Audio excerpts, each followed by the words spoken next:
안녕하세요. 굿데이 스타데이입니다. 지난 6월 20일이 윤석열 정부의 첫 부동산 대책이 나왔는데요. 상생 임대인 제도에 대해서 질문이 많더라고요. 특히 무주택자들이 이 규제 지역에서 2년을 거주하지 않아도 비과세 혜택을 받을 수 있는 부분이 있어서 문의가 많으시더라고요.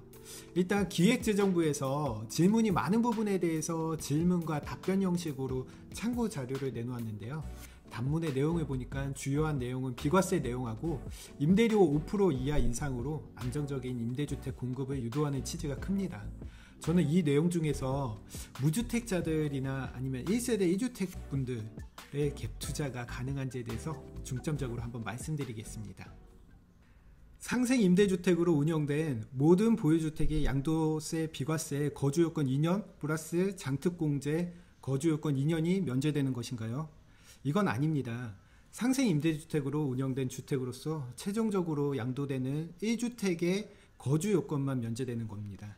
이번 개정으로 임대 개시 기준 1세대 1주택 요건을 삭제해서 다주택자분들도 이제 상생 임대차 계약을 체결할 수 있지만 양도세 비과세 거주 2년 요건은 양도 시점에 1세대 1주택인 경우만 적용됐기 때문에 임대 개시 기준 다주택자분들은 상생 임대주택 양도시 필히 1주택자로 전환해야지만 거주요건 2년 면제 혜택을 받으실 수 있습니다. 자, 그럼 표를 한번 보여드리도록 하겠습니다. 자, 조정대상 지역 안에 1세대 3주택인 경우에 첫 번째 주택 취득 2018년도 했고 두 번째 주택 1년 지나서 2019년도 했고 또 1년 지나서 2020년도에 취득을 했다고 하면은 이 3주택을 임대를 모두 놨을 경우 첫 번째 주택을 양도했을 때 과세, 두 번째 주택 양도했을 때 과세. 하지만 세 번째 주택 양도했을 때 지금 이전에는 2년 거주 시 비과세 혜택을 받으실 수가 있었습니다. 하지만은 상생 임대주택인 경우에 2년 거주 요건 면제해 준다는 내용입니다. 두 번째 질문, 상생 임대차 계약으로 인정받기 위해서는 직전 임대차 계약 대비 임대료 5% 이하 인상으로 준수해야 되는데 이때 직전 임대차 계약이 무엇인가요? 라는 질문에 대해서 답변은 직전 임대차 계약이란 거주자 갑이 주택을 취득한 후 임차인과 새로운 체결한 계약을 의미합니다. 즉 갑이 주택을 취득하기 전에 있는 종전 임대인 을하고 병 사이에 체결된 계약을 갑이 승계받은 경우가 있잖아요. 그 임대차 관계를 승계받은 경우에 직전 임대차 계약에 해당되지 않습니다. 이미 임차인이 있는 주택을 구입해서 임대차 계약을 승계받는 경우까지 세제 지원하는 것은 임대주택 순증효과에 감안할 때 부적절하다는 내용입니다. 그러면은 표를 하나 보여드리도록 하겠습니다. 자, 주택을 매입하면서 승계받은 임대차 계약은 직전 임대차 계약으로 인정하지 않지만 아래 보시면은 주택 임대 후 체결한 임대차 계약은 직전 임대차 계약으로 인정한다는 내용입니다. 여기서 보시면은 주택 양도는 똑같죠. 근데 임대차 계약을 승계한 경우는 직전 임대차 계약으로 인정하지 않는다는 내용입니다. 이 다음으로 제가 갭 투자하는 방법이 뭐냐 이거를 설명드리도록 하겠습니다. 자, 그럼 갭 투자 방법이 뭐냐? 간단하게 말씀드리면은 주택을 매수한 다음에 두 번 임대하는 겁니다.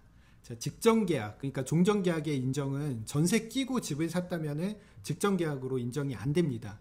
이럴 경우 임대 기간이 짧게 남은 집을 매수하든지 아니면 공실인 집을 매수한 다음에 짧게 남은 그 기간에 임차인을 내보내고 새로운 임차인하고 1년 6개월 이상 계약을 합니다.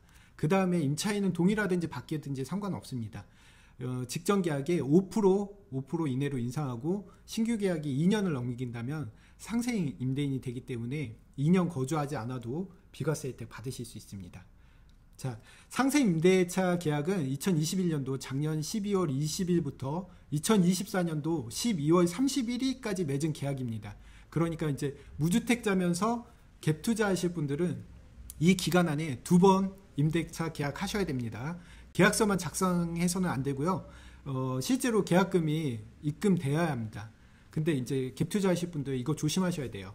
상생 임대인 요건 중에서 계약서의 계약 기간보다 실제로 임차인이 실제 거주한 기간 채우셔야 돼요. 종전 계약은 1년 6개월 이상 유지해야 되고요. 신규 갱신되는 계약은 2년 이상 실제로 임차인이 거주해야 됩니다. 근데 중간에 임차인이 나간다면 이 기간을 채우지 못해서 상생 임대차 계약으로 인정 못 받습니다. 그래서 특약에 반드시 2년 채워야 된다는 내용 꼭 작성하도록 하세요.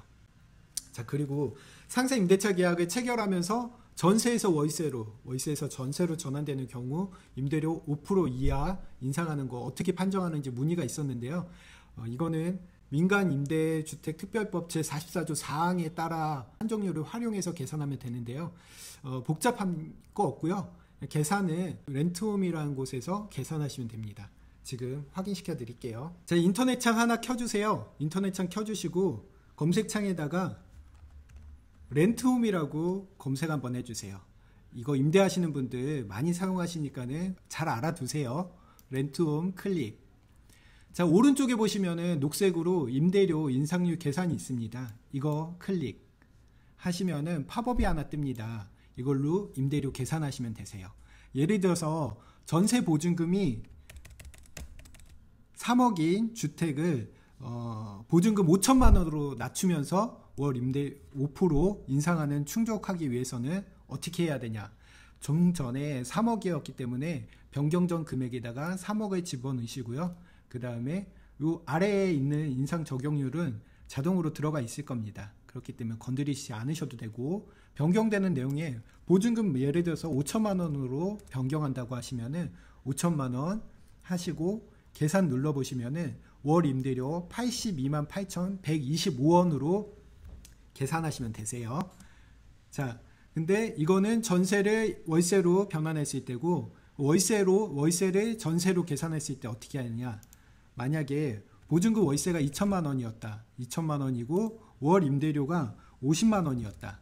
근데 이거를 전세로 바꾸면은, 전세는 이제 바꾸면은 월 임대료는 없기 때문에 빵원, 0원 넣어주시고 계산하기 눌러주시면은 전세로 5% 이하로 인상했을 때 금액은 1억 8,900만 원, 1억 8,900만 원 생각하시면 되세요. 자, 계산 방법 어렵지 않으시죠? 렌트홈 들어가셔가지고 확인해 보시면 되세요. 지금은 윤석열 정부 들어서 처음 진행된 부동산 대책으로 아직은 내용이 미비한 것 같습니다. 하지만 하반기에 조정 대상 지역 축소나 여러 가지 변동되는 내용들이 있으니까 기대해 보도록 하겠습니다. 여기까지 도움이 되셨다면 구독과 좋아요는 상생입니다. 지금까지 굿데이 스타데이였습니다. 감사합니다.